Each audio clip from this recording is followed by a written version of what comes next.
Hello दोस्तों, नमस्कार। Political science learning में आप सभी का स्वागत है। हम लोग famous commentators of Indian politics को कवर कर रहे हैं, जिसके अंतर्गत आज हम लोग अमर्त्य सेन को जानेंगे। तो इस वीडियो में हम लोग क्या क्या पढ़ने वाले हैं उसको सबसे पहले समझ लेते हैं। इसमें हम लोग सबसे पहले शॉर्ट बायोग्राफी जानेंगे इनकी, इनके मेजर्स वर्क क्या रहे हैं उनको देखेंगे, इनके पॉलिटिकल आइडियाज को समझने की कोशिश करेंगे।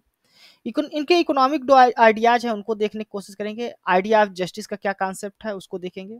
इनके कैपेबिलिटीज अप्रोच का कॉन्सेप्ट को समझेंगे। आइडिया ऑन फेयर फेमाइंस इनका क्या है, फेमाइंस पर क्या विचार है इनके। आइडिया ऑन वुमेन्स पर क्या है इनके, उनको देखेंगे। प्रीवियस ईयर क्वेश्चंस भी कुछ करेंगे जो आपके यूजीसी नेट एग्जाम्स में आए हुए हैं, और कुछ प्रैक्टिस एमसीक्यू करेंगे ताकि जो आप ये सब कॉन्सेप्ट पढ़ रहे हैं वो आपके क्लियर हो जाए। तो सबसे पहले चलते हैं शॉर्ट बायोग्राफी पे। अमर्त्य सेन का जो जन्म होता है वो 3 नवंबर 1933 शांति निकेतन इंडिया में होता है। इनका ये जो नाम दिया गया था ये रविन्द्रनाथ टैगोर के द्वारा दिया गया था। टैगोर इनको अमृतो नाम देते हैं, जिसका मतलब होता है इमोर्टल। 1998 में को नोबेल प्राइज अवार्ड दिया जाता है economic science for his contribution welfare economics में कंट्रीब्यूट करने के लिए। साथ साथ इनकी जो सोशल चॉइस थ्योरी है उसके लिए ये अवार्ड दिया जाता है। इनका जो एजुकेशन होता है वो प्रेसिडेंसी कॉलेज कलकत्ता में होता है। इसके बाद ये अपना बीए, एमए और जो पीएचडी की डिग्री है वो ट्रिनिटी कॉलेज कैम्ब्रिज से रिसीव करते हैं। ये ऑनरेरी सिटीजन है बांग्लादेश के भी। ठीक, इनको 1999 में भारत रत्न दिया जाता है, जो इंडिया का हाईएस्ट सिविलियन अवार्ड है। ये इनके जो कंट्रीब्यूशन है वेलफेयर इकोनॉमिक्स में उसके लिए दिया गया था। साथ ही साथ ये ह्यूमन डेवलपमेंट जो इंडेक्स है उसको भी डेवलप करने में इन्होंने मदद की थी, क्रिएट करने में। इनको 2012 में नेशनल ह्यूमैनिटीज अवार्ड दिया जाता है ना। ये फर्स्ट नॉन अमेरिकन रहते हैं जो नेशनल ह्यूमैनिटीज अवार्ड रिसीव करते हैं। 2010 में इनको टाइम मैगजीन्स के द्वारा 100 most influential person in the world में भी शामिल किया जाता है। इनका कोटेशन है कि people are only free where they can provide for their basic needs and realise their innate abilities. यानी लोग तभी फ्री हैं जब उनकी बेसिक नीड्स जो हैं वो पूरी हो रही हो, और वो जो उनके पास जो एबिलिटीज है उसको रियलाइज करने में सक्षम हो। अब हम लोग इनके मेजर्स वर्क कौन कौन से रहे हैं उनको भी देख लेते हैं। इनका पहला बुक है poverty and famine an essay on entitlement and deprivation, जो 1981 में ये लिखते हैं। इसके अलावा choice welfare and measurement book है 1989 में पब्लिश होती है। इनइक्वलिटी रिग जामिन बुक है 1991 में पब्लिश होती है। डेवलपमेंट एज फ्रीडम जो बुक है ये 1999 में पब्लिश होती है। Social exclusion concept application and scrutiny book 2000 में लिखते हैं। रेशनैलिटी एंड फ्रीडम जो बुक है इनकी 2003 में लिखते हैं। इसके अलावा the argumentative Indian writing on Indian history culture and identity जो बुक है इनकी 2005 में पब्लिश होती है। Identity and violence the illusion of destiny जो बुक है ये 2006 में इनकी पब्लिश होती है। आइडिया ऑफ जस्टिस बुक 2009 में पब्लिश होती है। पीस एंड डेमोक्रेटिक सोसाइटी जो बुक है इनकी 2011 में पब्लिश होती है। अब इनके पॉलिटिकल आइडियाज को देख लेते हैं। ये अपने book development as a freedom जो है उसमें डेवलपमेंट ऑफ फ्रीडम पर अपने विचार देते हैं। ये बुक इनकी 1999 में पब्लिश होती है। इसमें अमर्त्य सेन अपने आप को सेपरेट करते हैं जो डोमिनेंट व्यू है इकोनॉमिक डेवलपमेंट का। जो डोमिनेंट व्यू इकोनॉमिक डेवलपमेंट का वो है कि डेमोक्रेसी और जो इंडिविजुअल फ्रीडम है वो सस्टेन करती है इकोनॉमिक डेवलपमेंट के वजह से, या इकोनॉमिक डेवलपमेंट जो है तो उसका एक टूल है। लेकिन वो इस व्यू को नहीं मानते। उनका मानना है कि जो डेवलपमेंट और फ्रीडम है इसमें डायलेक्टिकल रिलेशन होता है, ये दोनों एक साथ चलते हैं। ठीक, उनका मानना है कि फ्रीडम जैसे कि होती है access to health care, education हो गया, पॉलिटिकल डिसेंट, इकोनॉमिक मार्केट और इक्वलिटी, ये सब इंटर रिलेटेड होते हैं। ये सब इंकरेज करती हैं एक दूसरे के डेवलपमेंट के लिए। सेन का मानना है कि जो फ्रीडम होता है वो डेवलपमेंट्स का एंड्स भी है और मीन्स भी है, यानी डेवलपमेंट को अचीव भी करता है और डेवलपमेंट तक पहुंचने का जो रास्ता है वो भी फ्रीडम ही है। इस कारण जो डेवलपमेंट है वो कहते हैं कि ये फर्टाइल बेस इस्टेब्लिश करता है, फर्टाइल बेस प्रोवाइड करता है इटेब्लिशमेंट ऑफ डेमोक्रेटिक आइडियल्स और फ्रीडम्स के। ठीक, और साथ ही साथ ये मानते हैं कि जो डेमोक्रेसी होती है वो इंक्रीज करती है पॉलिटिकल, सोशल और इकोनॉमिक डेवलपमेंट के लेवल को, यानी ये दोनों एक साथ कार्य करते हैं। साथ ही साथ ये क्रिटिसाइज भी करते हैं जो अथॉरिटेरियन रिजीम्स हैं। वो कहते हैं कि जो अथॉरिटेरियन रिजीम होती है वो डेवलपमेंट को एज ए ट्रेनरी के रूप में यूज करती हैं, ठीक। वो कहती है कि वो डेवलपमेंट के लिए वो लोगों के जो पर्सनल फ्रीडम्स होते हैं उनको कर्टेल कर देते हैं डेवलपमेंट के नाम से, बल्कि ये डेवलपमेंट करते हैं अपने पावर्स को बढ़ाने के लिए, इसलिए क्रिटिसाइज करते हैं अथॉरिटेरियन रिजीम्स को। साथ ही साथ ये पॉजिटिव रिलेशंस देखते हैं इंडिविजुअल राइट्स और इकोनॉमिक पॉलिटिकल जो डेवलपमेंट है उसमें।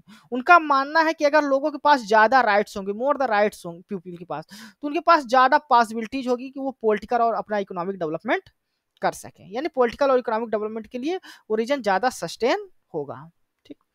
साथ ही साथ ये मानते हैं, सेन डेवलप करते हैं कि जो मेजर सोर्सेस ऑफ अनफ्रीडम है उनको रिमूव करने की जरूरत है डेवलपमेंट के लिए। अब ये इन अनफ्रीडम के जो सोर्स है वो क्या क्या है, जैसे पावर्टी हो गया, टेरेनी हो गया, पुअर इकोनॉमिक अपॉर्चुनिटी हो गई, सोशल डिप्रिवेशन हो गया, लैक ऑफ पब्लिक फैसिलिटीज जो है, इनटॉलरेंस है, ये सभी अनफ्रीडम के सोर्स हैं। इन सबको रिमूव करना होगा, डेवलपमेंट तभी होगा। साथ ही साथ ये आइडिया देते हैं इंस्ट्रूमेंटल फ्रीडम का। इंस्ट्रूमेंटल फ्रीडम होता है जहां जितनी भी फ्रीडम है ये मानते हैं कि जो सभी तरह की फ्रीडम एक दूसरे से इंटर रिलेट होती है, और एक प्रकार की फ्रीडम हमेशा दूसरे प्रकार के फ्रीडम को इफेक्ट करती है, उसको बढ़ाने में मदद करती है। वो एग्जांपल जैसे देते हैं, जैसे अगर पॉलिटिकल फ्रीडम को ले लिया जाए, तो अगर लोगों के पास पॉलिटिकल फ्रीडम होगी तो वो इंकरेज करेगा उनके इकोनॉमिक ग्रोथ को। वो 5 प्रकार के डिफरेंट टाइप की फ्रीडम्स की बात करते हैं। पहला है पॉलिटिकल फ्रीडम। पॉलिटिकल फ्रीडम में आता है access to democratic process, freedom of speech, participation in decision making. दूसरा वो टाइप की बात करते हैं इकोनॉमिक फैसिलिटीज की। इसे कहते हैं लोगों के पास एबिलिटी होना चाहिए participate in economic activities, earn livelihood and escape poverty. तीसरी टाइप की जो फ्रीडम की बात करते हैं वो सोशल अपॉर्चुनिटीज की बात करते हैं, जिसमें लोगों के पास equal access to health, education के लिए इक्वल एक्सेस होना चाहिए, हेल्थ केयर के लिए इक्वल एक्सेस, और सोशल सर्विसेज का भी इक्वल एक्सेस होना चाहिए। चौथी टाइप की जो फ्रीडम की बात करते हैं ट्रांसपेरेंसी गारंटी की बात करते हैं, यानी लोगों के पास एक्सेस टू इंफॉर्मेशन होनी चाहिए और अकाउंटेबिलिटी मैकेनिज्म होना चाहिए।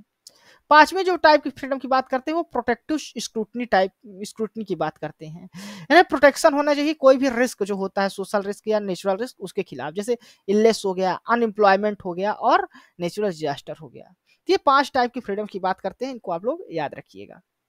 अब इनके इकोनॉमिक जो आइडियाज हैं उनको देख लेते हैं। ये कहते हैं कि जो वेलफेयर इकोनॉमिक्स होती है वो लोगों के वेलफेयर, जो कम्युनिटी का वेलबींग है उसको इफेक्ट करती है, इकोनॉमिक पॉलिसीज जो होती है, ठीक। वो सपोर्ट करते हैं ओपन मार्केट मॉडल को। कहते हैं कि जो ओपन मार्केट मॉडल होता है वो प्रमोट करता है इकोनॉमिक डेवलपमेंट को। साथ साथ लेकिन ये कहते हैं, ये असर्ट भी करते हैं कि जो ओपन मार्केट मॉडल है उसमें सोशल सेफ्टी नेट्स को भी ऐड किए जाना चाहिए। सोशल सेफ्टी नेट्स क्या है, जिसमें सोशल पेंशन हो, लोगों के पास हेल्थ हो अच्छी, सोशल सिक्योरिटी प्रोग्राम्स चलाए जाएं, ये सब की बात करते हैं वो सोशल सेफ्टी नेट्स के तहत। साथ साथ वो क्रिटिसाइज करते हैं और इरेशनली बताते हैं कंटेम्परेरीज यूरोपियन जो नेशंस के मूव है सेल्फ हेल्प सोशल क्लाइमेट बनाने का, उसके खिलाफ। वो कहते हैं विदाउट जो है तो मैसिव अनएम्प्लॉयमेंट को रिमूव किया है, उसके लिए पॉलिसी बनाए बिना हम लोग सेल्फ हेल्प का सोशल क्लाइमेट नहीं डेवलप कर सकते। वो साथ ही साथ ये मानते हैं कि सेल्फ हेल्प जो है तो एक्सट्रीमली डिफिकल्ट भी है, क्योंकि इसकी वजह से लोगों में self reliance, self confidence, psychological और फिजिकल हेल्थ का लॉस होगा। इसके अलावा ये जापान को पायनियर मानते हैं इकोनॉमिक ग्रोथ का, एक एग्जांपल्स के रूप में देखते हैं। उनका मानना था कि जो मिड 19th सेंचुरी था तब जापान जो है तो वहां पर लिटरेसी रेट हायर थी, वहां वो इकोनॉमिक वेलबींग नहीं था, वो उसके पास रिसोर्सेस ज़्यादा नहीं थे, फाइनेंशियल रूप से अच्छा नहीं था, लेकिन उसकी जो लिटरेसी थी यूरोप से अच्छी थी, इसकी वजह से वो उसका जो इकोनॉमिक ग्रोथ कर लिया गया। तो इसलिए ये मानते हैं कि किसी भी क्षेत्र के डेवलपमेंट के लिए ह्यूमन डेवलपमेंट की आवश्यकता होती है, ना कि जरूरी है कि वो कंट्रीज रिच हों, यानी रिच होना जरूरी नहीं है ह्यूमन डेवलपमेंट के लिए। ह्यूमन डेवलपमेंट में हेल्थ केयर, एजुकेशन, ये सब चीजें आती हैं। तो कहते हैं अगर इकोनॉमिक ग्रोथ अचीव करना है तो उसके लिए हमें सोशल रिफॉर्म करना होगा। सोशल रिफॉर्म जैसे इंप्रूवमेंट इन एजुकेशन हो गया, पब्लिक हेल्थ हो गया, तो इसी के द्वारा हम लोग इकोनॉमिक रिफॉर्म को करके हम लोग तभी जो है तो इकोनॉमिक ग्रोथ अचीव कर सकते हैं। अब इनके आइडिया ऑफ जस्टिस को समझ लेते हैं। ये अपना आइडिया ऑफ जस्टिस जो आइडिया देते हैं अपनी बुक आइडिया ऑफ जस्टिस 2009 में देते हैं। ये बुक 4 पार्ट में डिवाइडेड है। जॉन रॉल्स, ये अमर्त्य सेन जो है तो जॉन रॉल्स की थ्योरी ऑफ जस्टिस और जो कंटेम्प्रेरी थ्योरी ऑफ जस्टिस है उनको क्रिटिसाइज करते हैं, और क्रिटिसाइज करते हुए कहते हैं कि ये सभी थ्योरी चाहे जॉन रॉल्स की हो या कंटेम्प्रेरी पॉलिटिकल फिलोसफर की, ये ट्रांसडेंटल इंस्टीट्यूशनलिज्म अप्रोच को अपनाते हैं जस्टिस को डिफाइन करने के लिए। ये कहते हैं कि ये एक ट्रांसडेंटल इंस्टीट्यूशनल अप्रोच होता है जिसमें आइडेंटिफाई किया जाए कोई यूनिवर्सल आइडिया ऑफ जस्टिस को, और उसको सभी जगह इंप्लीमेंट किया जाए हर जगह, ठीक ना, और उसी के आधार पर डिफाइन किया जाए कि इंस्टीट्यूशंस जस्ट है कि नहीं। तो ये इस आइडिया के खिलाफ है। वो कहते हैं कि रेदर देन कुछ आइडियल जस्टिस थ्योरी के आइडियल्स डेवलप किए जाएं, इसके अलावा जो मैनिफेस्ट जस्टिस है उसको स्टॉप करने की हमें जरूरत है। मैनिफेस्टेड जस्टिस होती है जो प्रिवेलेंट है सोसाइटी में, जैसे पॉवर्टी हो गया, अनइक्वल एक्सेस टू रिसोर्सेस हो गया। ये इनका कहना है कि हमें उन सवालों का आंसर जवाब खोजना होगा कि लोग जो विश्व है उसको कैसे लेस अनजस्ट बनाया जाए। वो कहते हैं कि अगर हम लोग बहुत अच्छे आइडियल ऑफ जस्टिस डेवलप ही कर लिए लेकिन उसका कोई यूज नहीं अगर उसको हम लोग इम्प्लीमेंट ना कर पाए ग्राउंड लेवल पे, ठीक। इसके लिए वो कॉन्सेप्ट देते हैं नीति और न्याय का। नीति और न्याय दोनों संस्कृत भाषा से लिए गए शब्द हैं। नीति का मतलब होता है रूल्स एंड इंस्टीट्यूशंस, यानी जो रूल्स बनाए जाते हैं, जो उनको इम्प्लीमेंट करने के लिए इंस्टीट्यूशंस होते हैं, संस्थाएं होती हैं। और न्याय का मतलब होता है रियलाइजेशन ऑफ दीज रूल, यानी ये जो रूल्स है उसको लोग रियलाइज कर रहे हैं, उससे उनको अपॉर्चुनिटी मिले ताकि उनका डेवलपमेंट हो सके। ये ऑब्जेक्टिविटी या यूनिवर्सलिटी के खिलाफ नहीं है बल्कि ये पर्सनल ऑब्जेक्टिविटीज को फेवर करते हैं, पर्सनल पोजिशनल ऑब्जेक्टिविटी को फेवर करते हैं। पोजिशनल ऑब्जेक्टिविटी होती है कि जो व्यक्ति जिस पोजीशन में रहता है वहां से वो जस्टिस क्या है, उसकी फ्रीडम क्या है वो समझ पाता है। वो सभी का पॉइंट ऑफ रेफरेंस जो है तो अलग अलग होता है, तो ये मानते हैं। जबकि जो ऑब्जेक्टिविटी या यूनिवर्सलिटी होती है वो एक व्यक्ति अपने निगाह से पूरे विश्व को देखने की कोशिश करता है, तो वो पोजिशनल ऑब्जेक्टिविटी के साथ है, ना कि ऑब्जेक्टिविटी या यूनिवर्सलिटी के मेथड के या अप्रोच के अगेंस्ट, ठीक। अब इनका जो कैपेबिलिटीज का अप्रोच है, कैपेबिलिटी अप्रोच है, उसको हम लोग समझ लेते हैं। ये इनका जो मानना है कि ह्यूमन लाइफ में जो पॉवर्टी है वो लैक ऑफ इनकम की वजह से नहीं हुई है बल्कि उनके अंदर कैपेबिलिटीज की डिफिशियंसी होती है, इस कारण से। तो इनका जो कैपेबिलिटीज अप्रोच है वो पॉवर्टी को अंडरस्टूड करने के लिए एक अल्टरनेटिव तरीका है।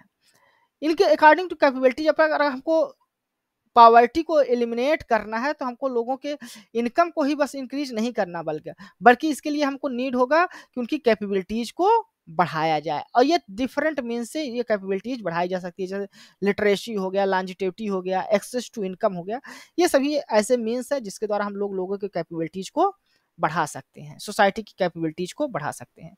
साथ ही साथ सेन जो तो सेवरल रीजंस भी देते हैं जिसके कारण लोग डिप्राइव है कैपेबिलिटीज को अचीव करने में। ये रीजंस क्या क्या है? रीजंस है इग्नोरेंस, ऑप्रेसिव स्टेट पॉलिसीज हैं, लैक ऑफ फाइनेंशियल रिसोर्स है, इल हेल्थ है, लैक ऑफ प्रॉपर एजुकेशन।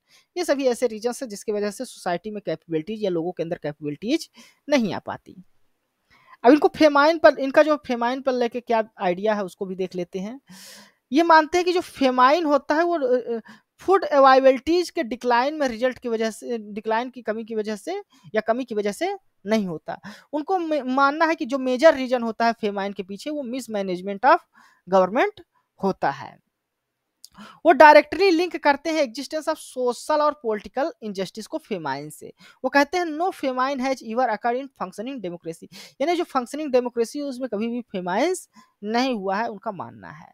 वो अपनी बुक लिखते हैं the poverty and famines an essay on entitlement and deprivation 1981 में। और ये कई सारे जो तो काजेस आइडेंटिफाई करते हैं जो फेमाइंस के वजह है। ये मानते हैं कि सोशल और इकोनॉमिक फैक्टर्स हैं, ना कि फूड की सप्लाई है। ये सोशल फैक्टर्स कौन कौन से, सोशल और इकोनॉमिक फैक्टर कौन कौन से हैं? ये है डिक्लाइनिंग वेजेस हो गया, अनएम्प्लॉयमेंट हो गया, राइजिंग फूड प्राइसेस हो गया, पुअर फूड डिस्ट्रीब्यूशन सिस्टम हो गया। ये सब ऐसे तरीके हैं जिसकी वजह से या फैक्टर हैं जिसकी वजह से फेमाइन आता है। अब आइडियाज एंड वुमेन को लेकर देख लेते हैं। इनका मानना है कि जो ट्रेडिशनल जितने भी मूवमेंट्स हुए हैं वो वुमेन्स को वेल बीइंग को लेकर हुए हैं। अब इनका मानना है कि अब हमें फोकस करने की आवश्यकता है एजेंसी ऑन वुमेन पर, एजेंसी ऑफ वुमेन पे। ये आगे कहते हैं कि जो वेल बीइंग है वो स्ट्रांगली इन्फ्लुएंस होती है फॉलोइंग वेरिएबल्स के द्वारा। कुछ वेरिएबल्स है जिसके द्वारा इन्फ्लुएंस होती है वुमेन्स की वेल बीइंग। ये कौन कौन से वेरिएबल हैं उनको देख लेते हैं। पहला है women's ability to earn independent income, यानी इंडिपेंडेंट इनकम वुमेन्स अर्न का ऐसी उनके पास एबिलिटी होनी चाहिए। ठीक। दूसरा है find to find employment outside home, यानी घर के बाहर भी उनको जॉब मिले, उनको कार्य करने को अवसर मिले। टू हैव ओनरशिप राइट, उनके पास ओनरशिप राइट्स होना चाहिए, प्रॉपर्टी ओनरशिप राइट्स हो गया इस तरह की। साथ ही साथ उनके लिटरेसी रेट्स भी हमको बढ़ाना होगा, उन पर उनके लिटरेसी पर भी हमें फोकस करना होगा। और be educated participant in decision with in and outside the family, यानी जो फैमिली है या फैमिली के बाहर जो डिसीजन मेकिंग प्रोसेस होता है उसमें भी इनको पार्टिसिपेट करना होगा, तभी जो है तो वुमेन्स का वेलबींग होगा। इनके अनुसार जो है तो मिलियंस ऑफ वुमेन मिसिंग्स है, उसके लिए कुछ रीजंस भी बताते हैं। पहला, जैसे एक्सेस डेथ होती है, जो चाइल्ड बियरिंग एज होती है वुमेन्स की, उसमें एक्सेस डेथ होती है। साथ ही साथ वो मेन कल्प्रिट मानते हैं comparative neglect of female health and nutrition during in their childhood, childhood में उनके जो फीमेल हेल्थ पर निग्लेक्ट किया जाता है, उनके न्यूट्रिशन को जो निग्लेक्ट किया जाता है, इस यह वजह भी है। वो एक अपना कंट्रोवर्शियल आर्टिकल लिखते हैं the New York review of books में, इसका टाइटल रहता है more than 100 millions women's are missing. वो एनालाइज करते हैं कि जो नॉर्थ अफ्रीका, एशिया और नॉर्थ अफ्रीका है, उसमें 100 मिलियंस वुमेन्स जो है तो मिसिंग्स है। वो मेन कारण है मोर्टेलिटी इम्पैक्ट को, इसको देखते हैं। अनइक्वल राइट बिटवीन, जो जेंडर्स के बीच अनइक्वल राइट्स होते हैं मेल और फीमेल्स के बीच, वो इसको मेन रीजंस मानते हैं। अब हम लोग प्रीवियस ईयर क्वेश्चंस देख लेते हैं जो अमृत सेन पर आए हुए हैं। यूजीसी नेट जुलाई 2016 में ये क्वेश्चन आया है। यहाँ पर अरेंज करना है अमृत सेन की जो बुक है उनको क्रोनोलॉजिकल ऑर्डर में। जैसे आइडिया ऑफ जस्टिस बुक है 2009 में आती है, इनइक्वालिटी री एग्जामिन 1992 में आती है, डेवलपमेंट एज फ्रीडम इनकी बुक 2000 या 1999 में आती है, चॉइस वेलफेयर मेजरमेंट 1984 में आती है। देख लेते हैं तो 19 choice welfare and measurement book है 1982 में आती है, इनइक्वालिटी री एग्जामिन 1992 में आती है, चॉइस वेलफेयर मेजरमेंट 1982, इनइक्वालिटी री एग्जामिन 1992, डेवलपमेंट एज फ्रीडम 1999 में आती है, आइडिया ऑफ जस्टिस इनकी 2009 में आती है। यहाँ पर दो लिस्ट दी है, उनको आपको मैच कराना है। ये यूजीसी नेट दिसंबर 2012 में क्वेश्चन पूछा गया था। लिस्ट 1 में जो है तो कुछ बुक्स के नाम दिए हैं, लिस्ट 2 में ऑथर्स के नाम दिए हैं, आपको इसको मैच कराना है। ऑन लिबर्टी जो बुक है ये जेएस मिल के द्वारा लिखी गई है। Lecture on principles of political obligation book ये टीएच ग्रीन की है। आइडिया ऑफ जस्टिस जो बुक है ये अमृत सेन की बुक लिखी गई है। Anarchy state and utopia book Robert Nozick के द्वारा लिखी गई थी। इनको ये आपका करेक्ट मैच होगा। नेक्स्ट क्वेश्चन जून 2019 में आया था यूजीसी नेट के। The poor are poor not because what they do not have but because of what they can not do, यानी पुअर पुअर है इसलिए नहीं कि उनके पास कुछ है नहीं, बल्कि इसलिए कि वो कुछ ना करने में सक्षम नहीं है। तो ये आइडिया जो है तो अमृत सेन का ही है, जो कैपेबिलिटी अप्रोच के तहत अपना विकसित करते हैं।